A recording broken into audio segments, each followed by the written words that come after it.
Hey everyone, welcome back to my tech channel.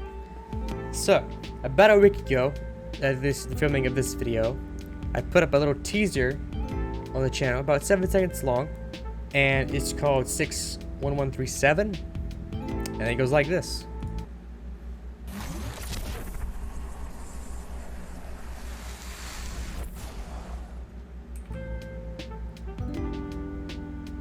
So, if anyone knows anything about any of the stuff in this video, or even the description down here, then you have an idea of at least kind of the theme of this video. So to get right down to it, this is the beginning of something I'm going to call Project Wraith. So breaking down everything in the video, the title 61137 is Wraith's subject number. The sound you hear is her technical in-game, and the description down here refers to a voice line Easter egg you can find in Keen's Canyon that ends with the sentence Project Wraith active.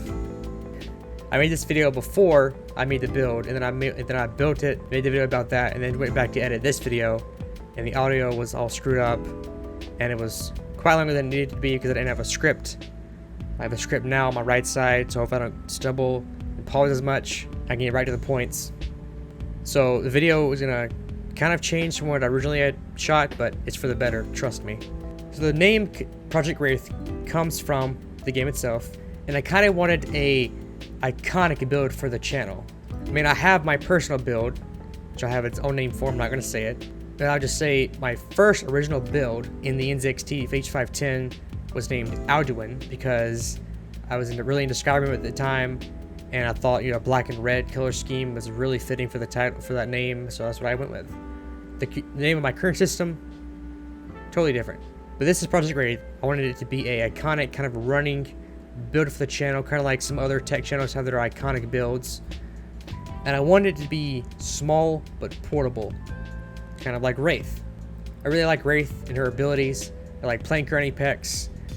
I have my main background, my main monitor as like a collage of Wraith pictures. I just love Wraith, so I wanted to make this iconic build involve her. So I guess let's just get right into the parts list. So way back before I bought any of my parts, my first build ever, and I still gamed on that at this point poorly spec'd MSI laptop, and I thought about buying a pre-built. One of the ones that caught my eye was the MSI Trident, because I grew up on Xbox, and I'm an Xbox fanboy. It's not until I got into college and me and Alex started gaming, and we didn't really have a system in Xbox anymore, and we both knew that PC gaming was a bit more versatile, so we both went for, you know, trying to get a PC. And I looked at something like the MSI Trident because it looked like a Xbox, you know, like a portable console type build. I just really love the design. I don't know, I get like the size, I mean the colors are obviously like something good about this particular one. It's just the price was always something that turned me off before I learned, you know, about how expensive computers can really be. Back when I bought that laptop for $800, thinking that was just outrageously expensive, even though I pay that much for a graphics card or CPU nowadays. Anyway, so the main reason I didn't buy it was mainly the price. That's about it. But again, I still love the design. And after I got my first build, and even into my second full build, I still love the concept of a small portable build, something like this. And I mentioned it in a couple of videos, I think, a couple of times, of gaming with Alex. I was like, I really just want to build a small, portable, but powerful PC. I have no reason to use it for the most part. I mean, I can think of a couple of like edge cases where it might come in handy, but for the most part, I don't really have a use for it. But I think it's just cool. And so I want to build something like that.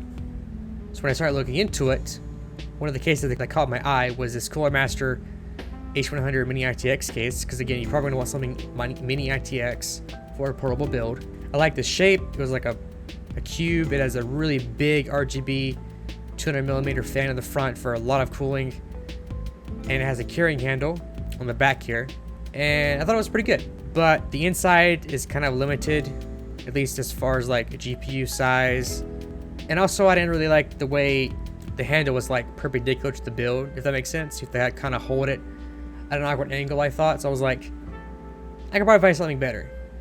So that's when I found the Silverstone ML08 with a carrying handle at the top here. I thought, yeah, it's pretty good. It looks like a console with a slim shape. It has the different compartments for a GPU and the CPU and motherboard and the power supply and all that. Again, it has a carrying handle, and this time it's actually like parallel to the build, so you can actually carry it comfortably. I was like, yeah, this is like, I was pretty set on this case for a long time. Then I started looking at reviews and the thermals, and even though it can fit a larger graphics card, it was like, okay, you're probably gonna need extra cooling. You're gonna have to like rig something on the side panels and modify the case. And I was like, maybe I'll find something better. And I did. Lian TU150. It has a carrying handle at the top here, parallel to the build. A beautiful brushed aluminum finish. Good ventilation for cooling because it's a Lian Li case. You know it's going to be good quality. A glass side panel. Obvious nowadays. Very nice to look at. Pretty spacious interior. Of course, mini ITX board, but it also fit technically a 3-slot graphics card. And I think like a normal size, like 12-inch something will fit in here with extra cooling in the bottom here. I was like, yeah, this is the case. That's the case I went with, and that's the case you see in the video, in the teaser. As far as motherboard, I wanted something really powerful, and I loved ASUS motherboards. I have 2, so I was like, let's go with a mini ITX or a mini form factor ASUS board. And so the Crosshair 8 Impact mini DTX board, which even has the extended riser DIMM.2 expansion card here for extra storage, but it's $400. A little too pricey there. So I was like, okay. I started looking through some other motherboards, looking through my options, and I found this ASRock board, B550 Gaming, because I am planning on using an AMD CPU in this build. It supports pretty fast memory, a lot of different memory speeds, which is something I wanted to really play with for this build. I'll get into that later. It had a decent amount of USB, gigabit LAN, Wi-Fi. The color scheme wasn't too bad. It had a little bit of RGB. I think it has like 3 M.2 slots, 2 normal ones and like 1 mini one. So plenty of upgrade from there as well. And there's another thing I was set on for the longest time. And then I realized that it used a stupid antenna for the Wi-Fi. And it has no sort of like clear CMOS or flash BIOS utility, which is something I currently have on both my ASUS motherboards, which I haven't technically had to use, but I feel like it'd be a very handy feature for what I'm going to do with this particular build. So I went with instead this MSI MPG BF550 Gaming Edge Max Wi-Fi. So it supports, again, different RAM speeds and pretty high speeds as well. I'm also a fan of fixed I/O shields, and both of this one and the ASRock motherboard had that, as well as the ASUS board, I think, yeah. But this one also happens to have a flash BIOS button, clear CMOS button. The Wi-Fi uses actual antennas instead of like that little stupid wired thing. It actually things you screw on, so like it's more compact. Not quite as many USB ports, but again, it's going to be a portable build. I don't need to hook up a mic and a camera and all that stuff. 2.5 gigabit LAN, which is impressive if I actually needed that. A couple audio jacks, USB Type-C, both on the back, and it has the port right here for the case, which is good. I don't think that was actually all on the ASRock motherboard from what I could see. I think it's actually right there. It also still has the 2 M.2 slots, so I could use. So yeah, I went with this board. Now as far as CPU, our original plan was a 5600X because I didn't need 8 or 12 or 16 cores for a build that's made to be portable and pretty much just for gaming. You really only need 6 cores. And the best 6 cores you can get really pretty much is a 5600X. Then I was thinking about it, and when I bought these parts, I also bought a 5600G because it was released at the time and I wanted to play with it a little bit. It's a 6-core, so I was like, I can just throw this in there, and also if my GPU happens to mess up for whatever reason, I still have integrated graphics to use.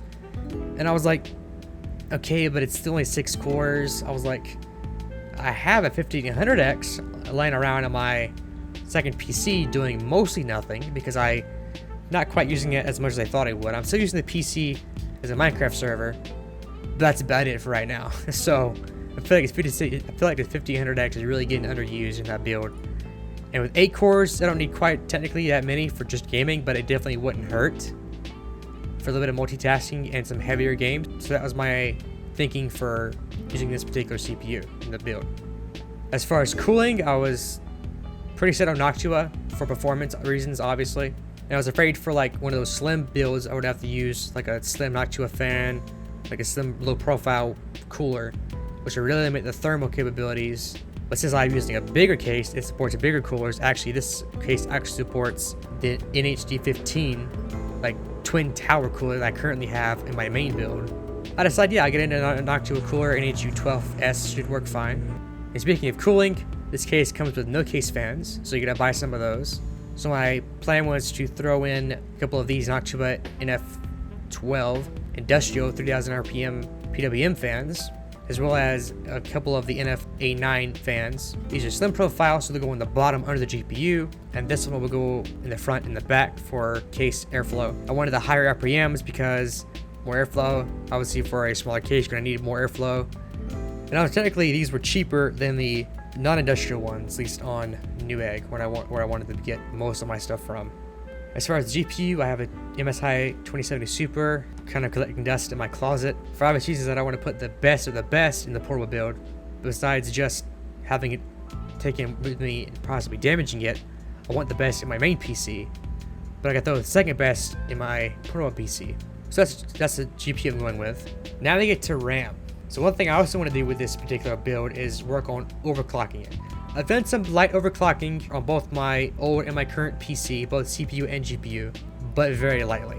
So I want to play more with that and overclocking RAM. And for RAM, I think the easiest thing is just to get good RAM. Something like has a high speed and low latency, like DDR4 4000's cast latency 15. And when I made this list originally, it was available to buy for like $200 something. Quite pricey. I think it could be worth it, but as you can see, it's sold out now, so I think I can find a different kit somewhere. Samsung B-Die for, again, obvious performance reasons. But for now, I have a 32 gig kit of DDR4 3200 CL16 G-Secure Ripjaws 5 memory that is not compatible with either of my ASUS boards, at least at this rated speed. And and I'm gonna assume since I'm not getting another ASUS board, it should work fine, at least at this speed and cast latency for now. And that just gives me another reason to try to overclock this RAM. And running out the list, we have a power supply. I was going to need a lot of wattage for pushing those higher end parts. So Corsair SFX 750 80 plus platinum fully modular power supply. Needs to be small. Needs to be SFX for the smaller case. High wattage and good rating for, again, obvious reasons. So that's my power supply. So altogether, again, this is called Project Wraith. Here's most of the parts list. You can see a couple of peripherals on here, like keyboard, mouse, headphones, because I wanted this to be a portable setup in general. Like, again, for gaming, so I technically need to buy portable monitor, keyboard, mouse, and a headset. Don't know if I'm entirely going to get those right now. The main focus is mainly just the actual build itself up here. That's my current plan. Again, I've already shot the video of getting the parts and building it. So, I mean, it kind of ruins the fun of having to redo this video. But I wanted to let you guys know about the teaser, my current plan for the channel, and this build. So again, the build video will be a video itself. I do plan on overclocking this build, like I said. That'll probably be actually in a stream or two or more on Twitch. And I'll just re-upload those VODs to my tech channel instead of my gaming channel. Eventually, again, like I said, I have to upgrade the RAM. I need to still buy a couple more fans to put in the case. Then I'll probably overclock some more after I fully upgrade it. And then at some point, an actual real test. Going somewhere and actually testing out the build itself. And see how it performs, not as far as thermals, acoustics, performance, all of it. So yeah, that's mainly what I wanted to say for today's video. Hopefully everything was correct this time. Audio was properly recorded. Everything's synced up nicely. And yeah, look forward to just more content. And with that said, catch you guys in the next video. Later.